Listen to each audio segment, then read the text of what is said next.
장모님의 생신날이었습니다.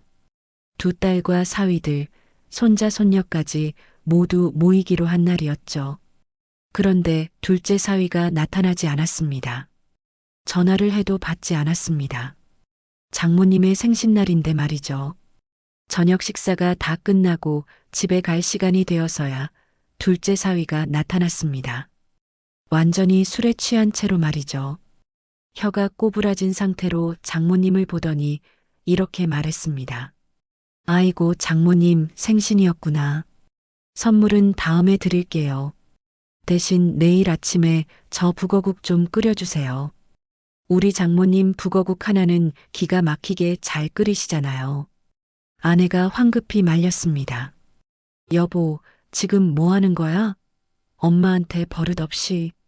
생일 축하는 못할 망정 늦게 와서 한다는 소리가 내일 북어국 대령하라는 것이었습니다.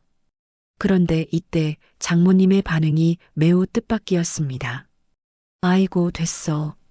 저 애나더라. 남자가 바깥에서 일하다가 술 먹으면 그럴 수도 있지. 김서방 들어가서 쉬어요. 북어국은 내일 맛있게 끓여줄게. 왜 이러는 걸까요? 해코지를 해도 시원치 않을 판에 장모님은 오히려 위로를 하고 있었습니다. 이뿐만이 아니었습니다. 하다 이런 부탁까지 들어줬다고 합니다. 둘째 사위가 장모님한테 차를 빌려달라고 했습니다. 그런데 그 이유가 충격적이었습니다. 자기 내연녀와 놀러 가는데 쓰겠다는 것이었죠. 장모님, 저 차 좀 빌려줘요. 우리 애기가 외제차 타고 드라이브 해보고 싶다잖아요. 빌려주실 거죠? 막 뽑은 지 얼마 안 된 새 차를 내연녀와 놀러 가는데 쓰겠다는 겁니다. 그런데도 장모님은 마지못해 차를 빌려줬습니다. 도대체 이 두 사람, 사위와 장모 사이에 어떤 비밀이 숨어 있길래 사위는 갈수록 버릇이 없어지고 장모는 이를 막지 못하는 걸까요? 이 장모님은 보통 분이 아니었습니다. 결혼 후 남편의 사업이 기울었을 때 장모님이 나서서 그 사업을 살려냈습니다. 그리고 돈을 열심히 벌어서 두 딸을 모두 유학 보내 박사까지 만들었습니다.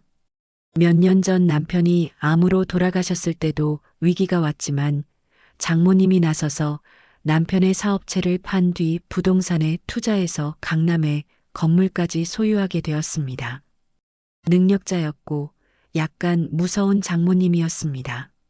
그래서 사위들은 장모님 마음에 들려고 노력했습니다. 첫째 사위와 둘째 사위는 서로 장모님 눈에 들기 위해 경쟁적으로 노력했습니다. 선물 공세는 물론이고 온갖 집안 심부름까지 장모님 말씀만 떨어지면 예스맨이 되었습니다. 어느 날 둘째 사위가 구하기 힘들다는 한정판 명품 가방을 들고 왔습니다. 그런데 장모님은 팔짱을 끼고 콧방귀를 뀌며 그 명품 가방에 눈길 한 번 주지 않았습니다. 오히려 돈 허투루 쓰지 말라며 핀잔을 주었습니다. 그 정도로 호락호락한 사람이 아니었습니다.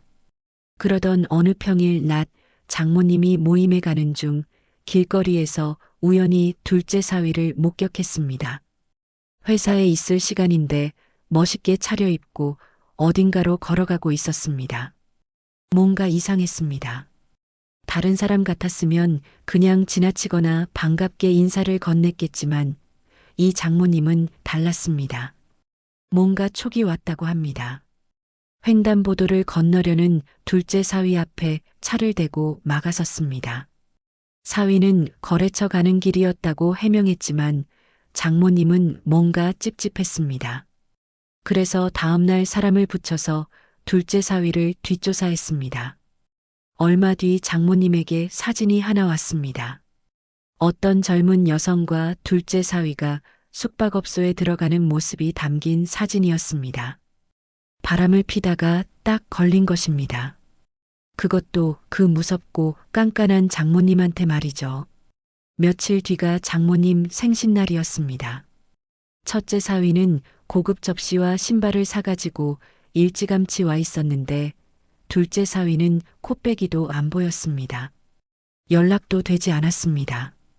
둘째 사위는 술에 만취한 채로 한참 지난 뒤에 들어왔습니다. 예전 같으면 쩔쩔매면서 죄송하다고 했을 텐데 그날은 정말 진상을 부렸습니다. 아이 선물은 나중에 줄 거고 내일 아침에 그냥 북어국 끓여주세요. 장모님 북어국 하나는 잘 끓이시잖아요. 그런데 장모님이 그동안 사위한테 북어국을 끓여준 적이 없었습니다. 참 알 수 없는 말이었습니다. 보다 못한 아내가 타박을 했지만 장모님은 뜻밖의 반응을 보였습니다. 아유, 남자가 술 마시면 그럴 수도 있지. 괜찮아. 분명히 바람 피우는 걸 알고 있고 생신날 늦게 와서 주정까지 부리는데도 장모님은 참고 있었습니다. 갑자기 끝없이 참는 사람이 된 것입니다. 어느 날은 더 충격적인 일이 있었습니다. 둘째 사위가 장모님한테 전화를 걸어 차를 빌려달라고 했습니다. 그 목적이 자기 내연녀와 놀러 가기 위해서라고 대놓고 말하면서 말이죠. 장모님, 저 차 좀 빌려줘요. 우리 애기가 외제차 타고 드라이브 해보고 싶다잖아요.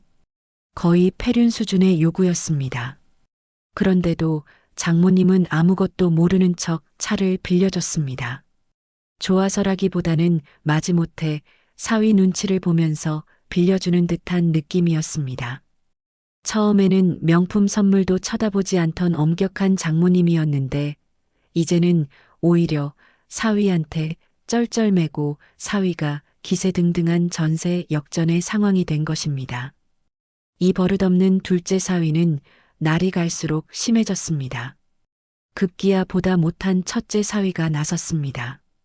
첫째 사위가 당당하게 나서는 이유가 있었습니다. 술주정 봐주는 것만 해도 속이 끓었는데 이제는 장모님이 둘째 사위한테 건물을 넘겨주겠다고 말씀하셨다는 것입니다. 첫째 사위 입장에서는 자신은 잘해줘도 아무것도 못 받는데 왜 버릇없는 둘째만 잘해주시는지 이해할 수 없었습니다. 첫째 사위는 딸과 함께 장모를 찾아가 항의했습니다. 그러나 장모님은 들은 척도 하지 않았습니다. 첫째 사위는 뭔가 수상하다고 느꼈습니다. 그래서 건물을 지키기 위해 둘째 사위를 미행하기 시작했습니다. 둘째 사위의 약점을 잡아서 장모님께 보여드리면 건물을 넘겨주지 않으실 거라고 생각한 것입니다. 꼬리가 길면 밟히는 법입니다. 둘째 사위의 불륜 행각이 쉽게 들통났습니다. 첫째 사위와 딸은 둘째 사위의 불륜 사진을 들고 장모님을 찾아갔습니다. 장모님, 이거 보세요. 지금 둘째가 바람 피고 있다고요. 이런 애한테 어떻게 건물을 주십니까? 그런데 이때 장모님의 반응은 놀라웠습니다. 못 믿겠어. 사진을 보여줘도 안 믿겠다는 것입니다. 급기야 혹시 술 마시다 실수한 거 아니냐며 남자가 술 마시면 그럴 수도 있다며 오히려 둘째 사위를 두둔했습니다. 첫째 사위가 얼마나 답답했겠습니까? 왜 이러세요? 둘째한테 약점이라도 잡혔어요? 장모님은 아무 말씀도 하지 않았습니다. 모든 진실은 장모님이 둘째 사위의 불륜을 처음 알게 된 그날로 거슬러 올라갑니다. 장모님 입장에서는 사위의 불륜을 알게 된 것이 자신의 자녀와 자신에 대한 배반이었습니다. 너무나 분노한 나머지 건장한 남성들과 함께 사위가 내연녀와 있다는 숙박업소를 급습했습니다. 숙박업소 문을 두드렸더니 사위가 나왔는데 어딘가 모르게 너무 당당한 태도를 보였습니다. 그러더니 옆에 있던 내연녀가 장모님을 보더니 이렇게 말했습니다. 이모, 너무 오랜만이야. 이모라고 했습니다. 두 사람은 아는 관계였던 것입니다. 여기서 장모님의 비밀이 드러나게 됩니다. 둘째 사위의 내연녀는 어릴 때부터 장모님을 알고 있었습니다. 그 내연녀는 서울 강남에서 유흥업소를 운영하는 마담의 딸이었습니다. 그리고 장모님은 그 유흥업소에서 일했던 전직 접대부였습니다. 장모님은 자신의 유흥업소 경력, 그 과거를 세탁하고 남편을 만났던 것입니다.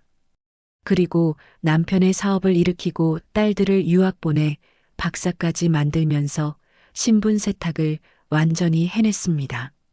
사회적으로 존경받는 상류층 사모님이 되었고 가족들한테도 자신의 과거는 꼭꼭 숨겨왔던 것입니다.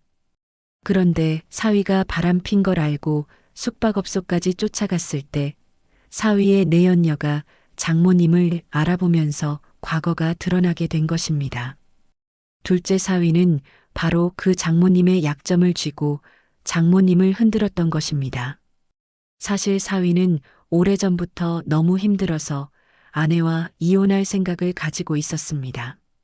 자포자기한 심정으로 불륜을 들키든 말든 당당하게 하고 있었습니다.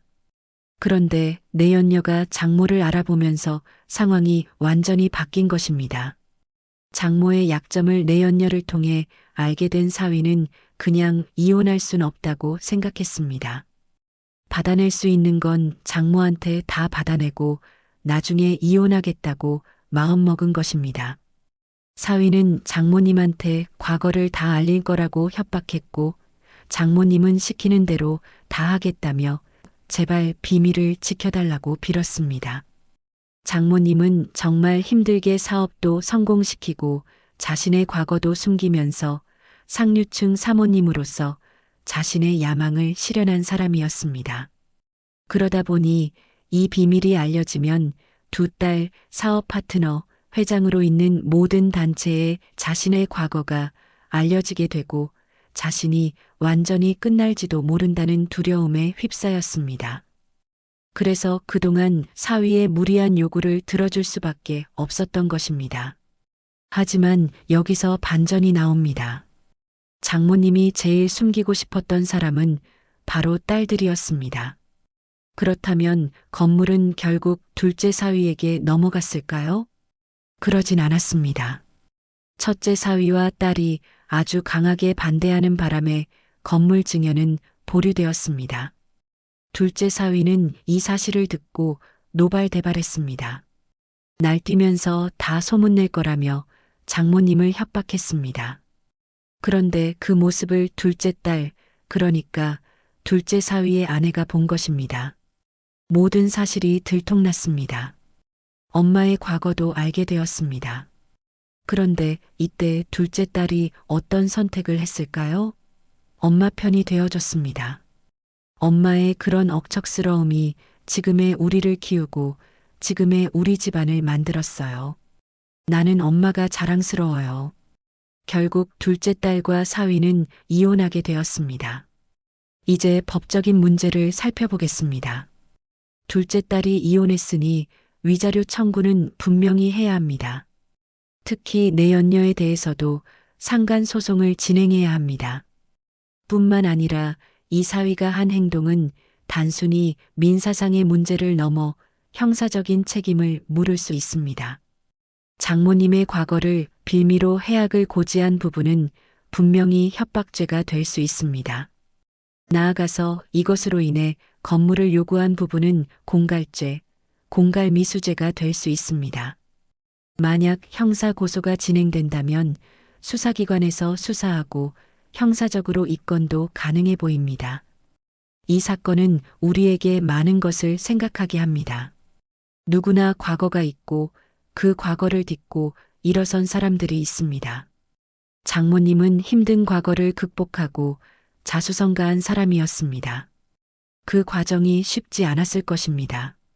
그러나 과거를 숨기는 것이 두려움이 되고 그것이 악용될 때 더 큰 문제가 발생합니다.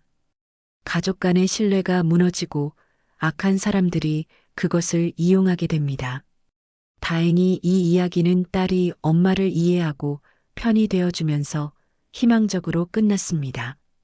과거가 어땠든 현재 엄마가 어떤 사람인지 자신들을 위해 얼마나 노력했는지를 아는 딸의 선택이 있었기 때문입니다. 때로는 비밀을 지키려 애쓰는 것보다 진실을 마주하고 서로를 이해하는 것이 더 큰 힘이 될 수 있습니다. 그리고 그 어떤 과거도 현재의 노력과 사랑을 부정할 수는 없다는 것을 이 사건은 보여줍니다. 여러분이라면 이런 상황에서 어떤 선택을 하셨을까요?